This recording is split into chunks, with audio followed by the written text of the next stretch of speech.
When I told my mother I was gay, she sat me down for a family meeting. I'd prepared for that moment for years because I didn't want to disappoint her. I had recently graduated from college and got my first job a month earlier. We debated and argued for hours, and in the end, she said that she would not accept me because my church would not accept me. I moved out that night. I soon learned that many of my gay, lesbian, bisexual, and transgender friends were also leaving the homes and churches they grew up in. Many of us sought to find a movement that would support and protect us. We wanted to find common ground with the many who knowingly or unknowingly opposed who we are. That common ground was love through marriage equality. We wanted to gain the support of the many straight people who might relate through love. Without marriage equality, same-sex couples were being denied hospital visits, denied guardianship to the children they were already raising together, denied survival benefits for those loved ones they were planning funerals for. Love through marriage equality drew millions of straight voters to support the passage in Maryland and Washington in 2012 and affected the U.S. Supreme Court decision of 2015, the legalization of same-sex marriage. Common ground through love created fairness for all couples. This is diversity, equity, and inclusion done right. Equity is a part of DEI that creates fairness for all: black, white, brown, gay, straight, male, female, gender nonconforming. Today, there's a movement across corporate America to kill DEI programs on the basis that opponents say it prevents the hiring and promoting of the best employees. Opponents say equity makes companies less profitable and communities less safe. Opponents say that proponents of equity preach virtue and values over business outcomes. Companies are publicly removing references to equity, namely DEI.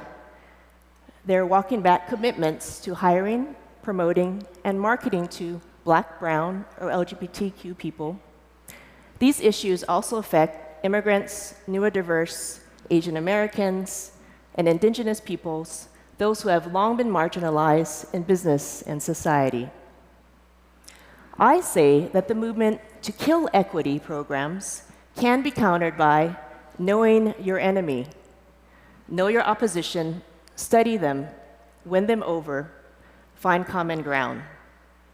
Knowing your enemy comes from an ancient strategy, one that's 2,500 years old, from Sun Tzu's The Art of War, which is a Chinese military treatise.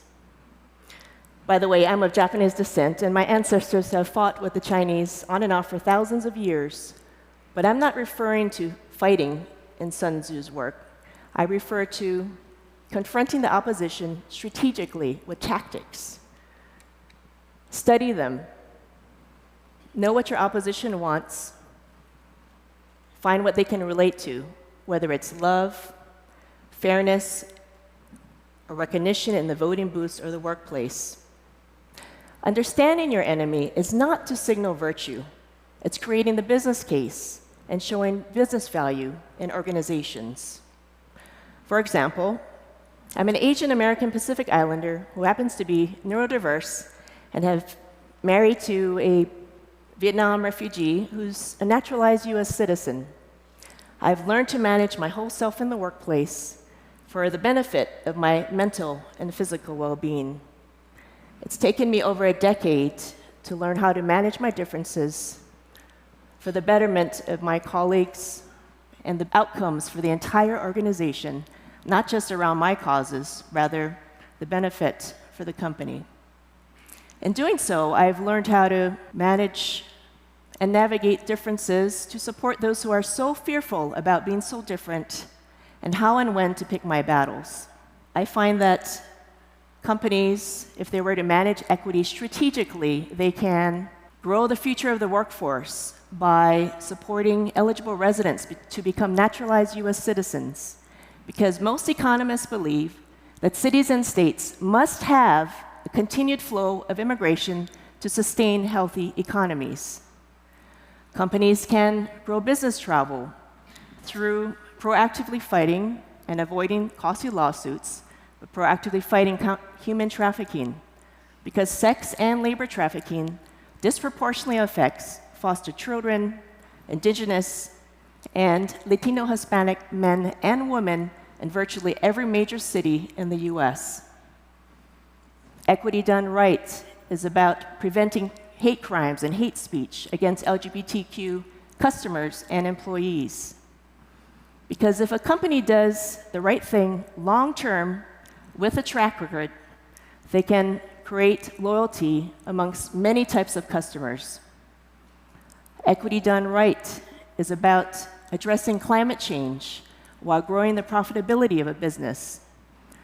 Because a company can save millions of dollars a year through a smart mix of operational efficiencies and energy procurement. They can also engage a diverse workforce while doing purposeful work. If a company does this strategically and markets to customers wisely with a true investment in workforce and climate action, they can grow top-line revenue through these efforts. Here's another example from the homegrown industry of Las Vegas. In the 1990s, casino gaming wanted to expand across the southern and midwestern states. They positioned themselves as growing social economic equity in towns with bygone industries such as manufacturing and farming. The problem was that local opponents, who were business leaders, residents, and politicians, didn't want them around. They felt that crime, poverty, and traffic would increase. Opponents were vocal as they didn't want or they didn't see this new industry as a means for economic inclusion. So companies studied the opposition. They hired world-renowned academics on problem gaming and compulsive behavior to develop new programs on responsible gaming. They created robust procurement programs to better prepare local, family-owned, and diverse businesses to sell to thousands of new customers and new companies every day.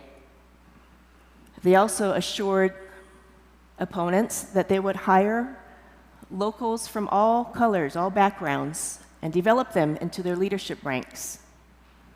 Casino companies committed to high ethical standards while reinvesting millions of dollars a year in new schools, roadways, police, and fire stations. This is a story of equity done right, where opponents came together, found mutually beneficial outcomes, common ground, and everyone won. Coming back to my story, the common ground that my mom and I found was through love. Love through her grandchildren, my children. It was 20 years of bickering and bantering on religious and moral grounds, but I met her where she was at, which was this relationship that we now have with my wife and now 9 and 11-year-olds who are helping my parents in their caregiving and their fragile health. I find that opponents and supporters of equity, when I come to the business world, are often talking about one and the same things. We start to find common ground through kids, being an athlete, or something interesting like growing up in Hawaii. Opponents and supporters of equity want one and the same things in life. It's finding healthy, happy, and fulfilling lives. In that, we want to support businesses led by people we know and trust. We want good jobs, safe communities, and a place we call home. We want good health care and education for our kids. At the most fundamental level, supporters for and against DEI often differ not in the fight for or against equity. We often differ about how we're going about achieving our life goals, which are similar. The language we use, how we speak about fairness. We often talk past each other and attack the opposition. For equity done right, whether it's for love, keeping DEI programs in the workforce, or growing an industry, we need to manage the optics around our decisions to create trust with the opposition, because the equity part of DEI is often different from reality.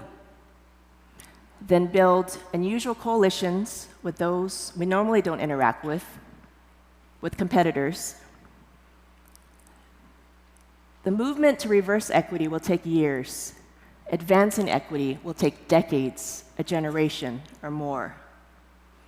Then find out what we have in common with those we tend to hate, because we need to talk, truly talk, with those who are knowingly or unknowingly preventing a level playing field.